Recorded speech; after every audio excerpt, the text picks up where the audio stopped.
teg ko fa doo ko laal doo ko utiliser tant que la procédure court bu doon 100 ans la xaalis bi doo ko laal mais bu ñu demee ba procédure bi jeex ñu ne kii indi woon 10 milliards caution yi yaa tooñ état danaan caution bi fuuf téye moo ko moom.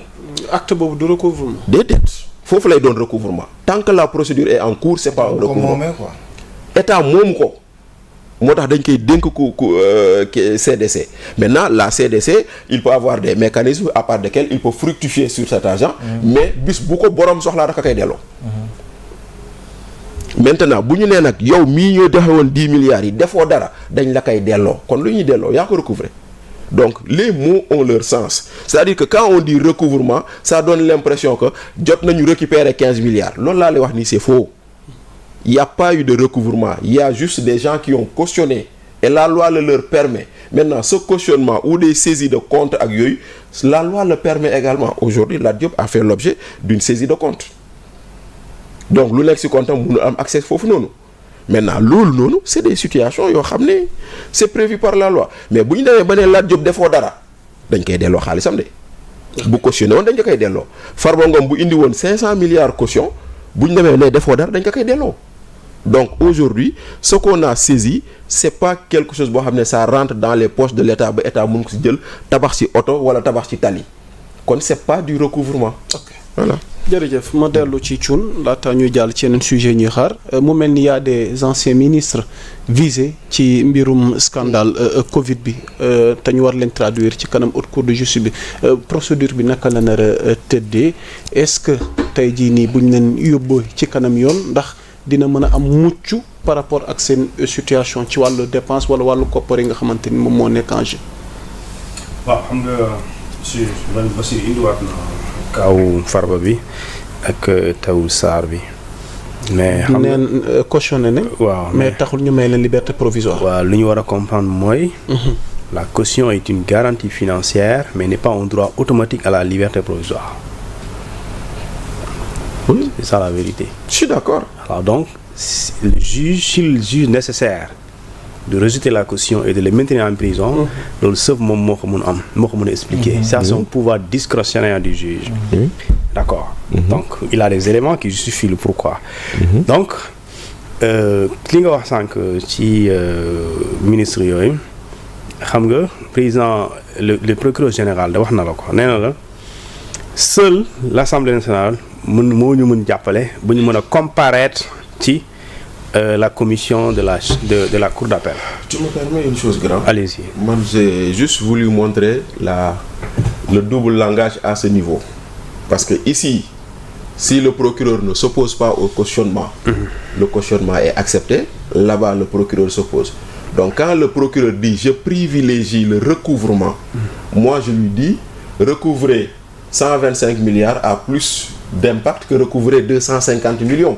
Foofu laay waxee en donnant juste l'exemple de Farba. Je sais très bien que le cautionnement, quel que soit son montant, est laissé à l'appréciation du juge. Loolu xam naa ko. Mais ici c'est juste montrer que nit ki dañ la tegal ñay ngay wuti melentaan. Parce que 125 milliards, c'est plus important que 250 mais ça dépend du dossier. Et sauf que aussi, ce n'est pas en termes de volume du montant. Non, c'est une des conditions à remplir. Par exemple, dañ ne ñu bañal la ko liberté provisoire mën na dépendre sax ci la gravité des faits. Et de la peine encourue. waaw li lay toppee. Bachir leer na wala. Voilà.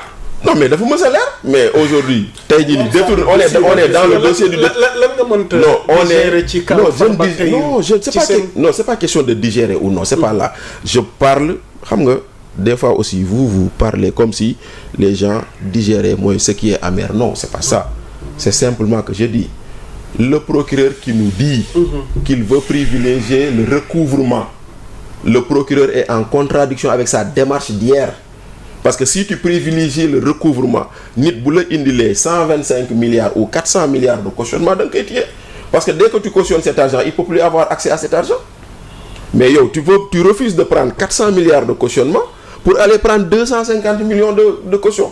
Donc maanaam ñay bi ak melentaan bi la loolu rek laa bëgg a wax foofu noonu. ok Voilà. Thioune ma bàyyi la nga yeggali. merci Bachir comprendre naa li nga bëgg a wax léegi ci procureur dafa la ne général dafa la ne am na juróomi ministre ñoo xamante ni bëgg nañ leen xool seen mbir mais juróomi ministre yooyu ñëpp xam nañ ne ñoom dañoo am benn statut boobu mooy tax ñoom du mënoo leen def comme ni ngay def ñii rek ñëw rek yóbbu déglu et cetera jàpp bu dee jàpp nga ne danoo def ba pare nga ne cautionné leen dafa am benn yoon spécial pour ñoom alors ñu ne la donc yoon boobu mooy haute cour de justice dafa balaa ñu koy créer en tout cas li tax mu exister dafa na ne ñii di président yi premier ministre yi ministres yi mën nañ leen topp lépp lu ñuy toppee sénégalais excepté président bi waaye bu ñu leen di topp aussi ñoom dafa am yoon bu ñuy jaar bu bokkul ak sénégalais yooyu yoon boobu ñu ne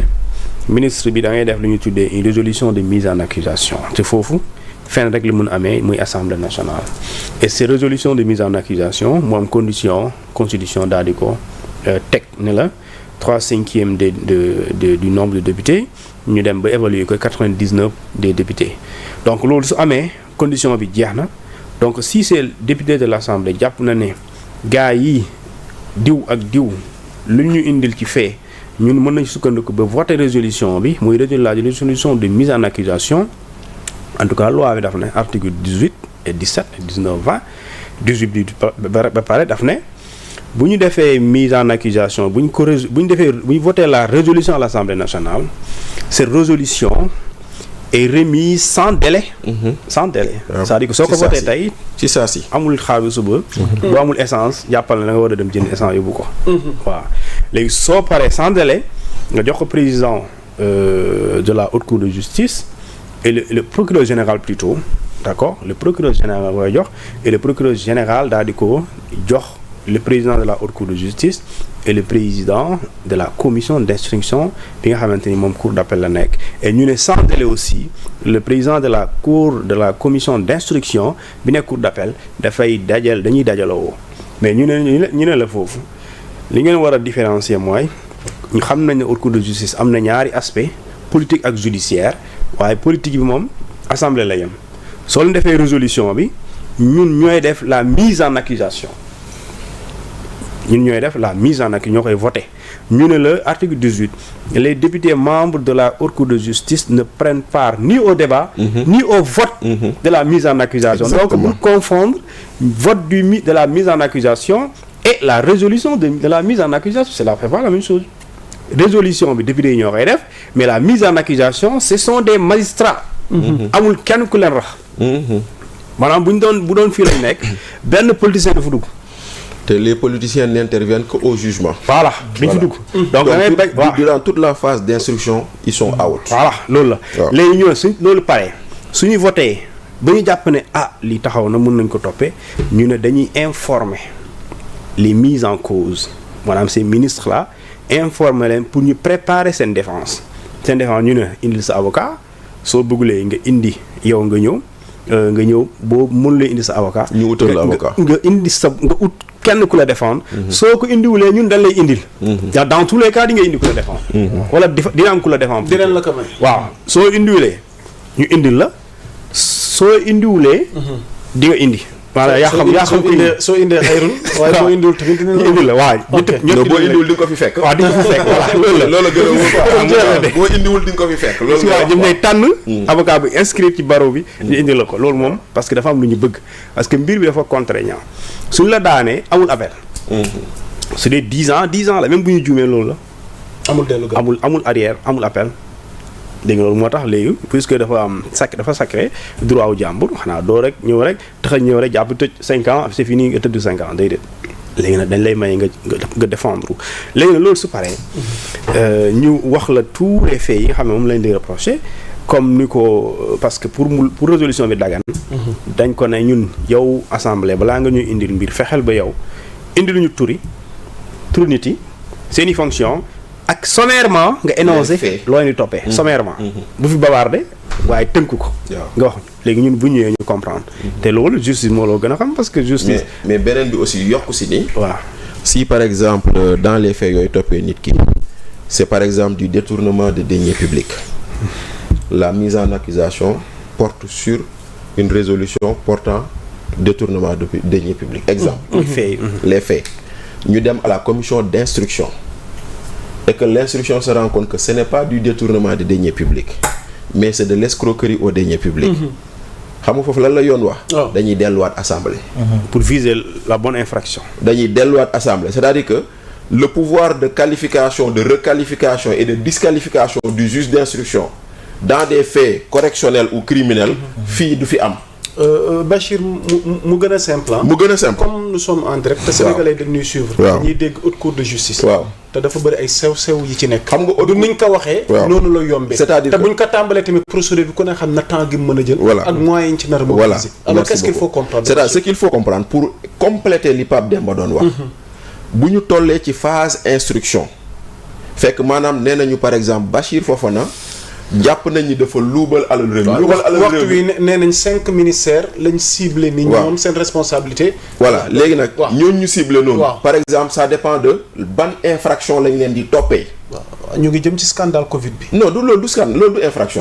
ban infraction mooy maanaam détournement de deniers publics la association de malfaiteurs la. faux usage de faux maanaam scandale bi ci wàllu détournement bi fa laa bëgg a jëm. waaw léegi nag ban infraction la ñu visé. exemple ñu ne faux et usage de faux la en écriture publique exemple. ñu ne moom la ñuy toppee ministre sangam.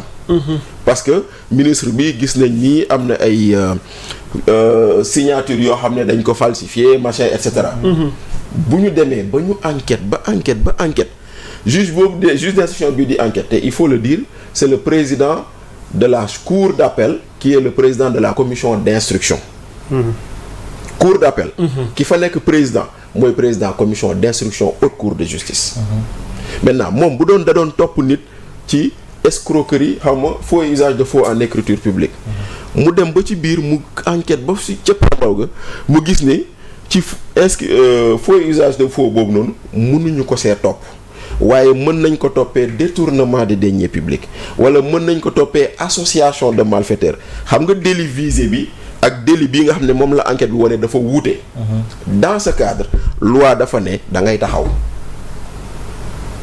jébbalaat këyit bi assemblée nationale ne ko lii la ñu gis ñoom seen résolution bi dafa war a méngoo ak lu ñuy toppee nit ki.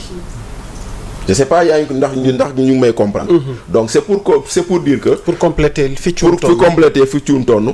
c'est pas jàpp nañ ni rek àtte nañ ko tout de suite. on respecte les principes prévus par le code pénal et le code de procédure pénale mooy maanaam instruction à charge et à décharge. le procureur peut accuser à charge mais le juge quand il enquête c'est à charge et à décharge mooy lan lii lu koy dugal la lii lu koy setal la. bu defee enquête mu xool fan la balance bi toll. est-ce que lu koy dugal moo ëpp lu koy setal yóbbu leen ñu àtte est-ce que la koy setal moo ëpp lu koy dugal jàpp naa ni kon lii warul yóbbu ñu koy àtte nañ ko yemale fii. jërëjëf. ma bàyyi la nga yegg. bon je loolu laa doon wax tout à l'heure et je pense que préciser na ko te loolu dafa am solo. alors lu ci am solo rek mooy fii. 5 ministres. waaw 5 ministres parce que kii procureur man li mu doon wax. recouvrement peut-être moom il n'est pas économiste. xam nga mooy dañoo am sens mais lu mu bëgg a wax en tant que moom magistrat. mooy ñun dafa am un principe bu fondamental ñu tuddee ko la liberté est un principe la détention est une exception. une exception c'est simple que ça. et d'autant plus que loi bi daf ko prévoir bu yàgg daf ne soo defee lii suñ lay toppee lii ñetti choix nga am remboursel cautionnel wala nga weddi boo xamante ne vraiment. contestation sérieuse lu sérieux daal. sérieuse waaw loo fi nee naan jëluma indi preuve. jox naa ko Fatou indil preuve que jox nga ko Fatou c'est simple. ñu laaj Fatou voilà loolu la pièce comptable nga indi justificatif c'est aussi simple que ça. soo ko defee kenn du la fi tëj. mais du tee dañ lay inculper. parce que dañuy njoxte ne buñ ko defee enquête mën nañ la topp ñu àtte la fële ci juridiction de jugement bi comme aussi bu ñu continuer mën nañ gis ne dañoo njoxtoon mais. amul dara amu fi. donc jàppal ne phase bi mën na am ay yeneen seen damay bañ ñu libérer gars yi commencé di waxal te ñu. libérer ñu cautionné instruction. non haute cour de justice bi. non maa ngi si ñii nii parce que même haute cour de justice boobu loo leen toppee lan la loo leen toppee lu dul les articles 152 153 154 155. bu ma la déggee ndax da nga bëgg a wax ni ministres yi nga xamante ne tey visé nañ leen ci haute cour de justice. waaw mën nañ fay ñu libre. léegi lan moo ñu jox. du ñu àgg kaso. mais mën na nekk Moussa tant que yeggoo si jugement kay. jàppal ne. tant que amoo chaque jour mën na la àtte nga bàyyi la. mais mën nañ sax bañ a dugg kaso. parce que yow bu ñu lay enquêté à décharge kay moo jeexal na wax léegi soo enquêté à décharge waa ji nga koy setal rek di ko setal da ngay àtte koo xamante ne dafa set deful dara àddit. fi ma bëgg a wax mooy. Bachir bu ñu demee ba haute cour de justice di ci am. non parce que loolu c'est un privilège. Un privilège de juridiction la il faut juste comprendre une chose. waaw yaa Moussa Bachir Fofana monsieur Thiombane bu ñu fi defoon dañ leen di woo kaay leen wuyu. mu am koo xam ne dafa am privilège de juridiction. tu es officier de l'armée cour d'appel moo la mën a àtte. yaa ngi dégg tu es officier de l'armée boo defee ñoomte cour d'appel moo lay àtte. avec le tribunal militaire qui siège à la cour d'appel. Tu es ministre, tu es premier ministre, tu es président, tu n'es justiciable que devant la haute cour de justice. Ouais. Tu es magistrat, cour suprême moo lay àtte. dafa am ñu mel noonu ñoo xam ne dañ leen a prévoir lu ñu tuddee privilège de juridiction. mais fu ngi leen di dugal sax doo fa dugal. voilà donc tout compte fait privilège de juridiction boobu mooy tax nit ki munoo tëb rek àtte côté jaaroo ci procédure bi. tey jii ma jox la exemple magistrat munoo ko topp lu dul si le ministre de la justice donne autorisation. ainsi que le ministre sauf que si le président donne l'autorisation. waaw mais maanaam tey jii moi magistrat mu saaga ma man mënuma tëb plainte ko balaa ma koy plainte damay bind ministre de la justice ne ko magistrat bi daf ma saaga lii ak lii ak lii joxe kii damaa bëgg nga may ma topp ko ci yoon. même l'avocat sauf le bâtonnier. voilà l'avocat aussi tu peux pas le poursuivre n'importe comment sans avoir saisi le bâtonnier.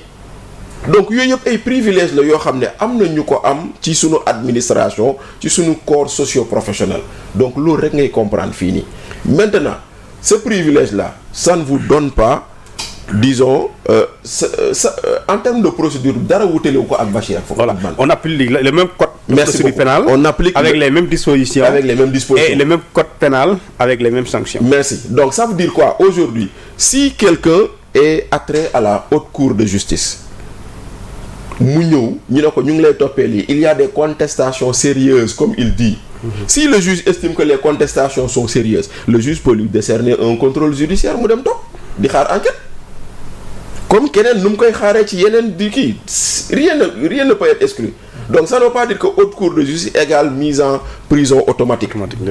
Donc ça il faut le dire donc c'est les mêmes procédures c'est le même code pénal c'est le même code de procédure pénale avec les mêmes sanctions mais c'est juste ici yoon bu ñuy jaar pour àtte nit ki rek moo wute. Et pour faire simple. Oui. suñu leen mettre en accusation. Oui. ñu topp leen inculper leen. Oui. xam nga quand boo leen inculper soit dañuy ñibbi wala ñu dem ci kaso bi. waaw alors dans ce cas aussi mën nañu demander parce que le progrès vous a dit ñoom ñoo volontairement sollicité.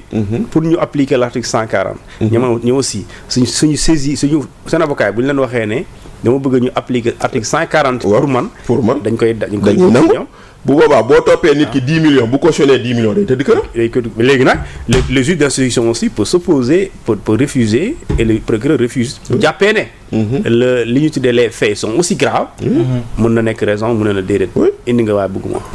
kaso ba waaw. effectivement. c'est comme ça. Pathé le cas des 5 ministres yi nga xamante ne tey visé nañ leen. waaw ci haute cour de justice bi. bon xam nga aussi xam nga Sénégal rek ñuy dégg par exemple ministre bu ñu ko waree topp wala koo xam ne waaw ministre daal dafa am dayoo lu mel noonu. muy def bruit ñu koy kii mais boo demee yenn dëkk yi ministre yi dañ leen di topp mais lu yàggul dara Sarkozy condamné nañ ko fi te président de la République la. c'est-à-dire pour wax la ne moom toute personne est justiciable mais benn affaire tamit foo ñu nangul ko Sénégalais yi gis nga Sénégal dafa am loo xam ne appréciation nit ñi la ku si nekk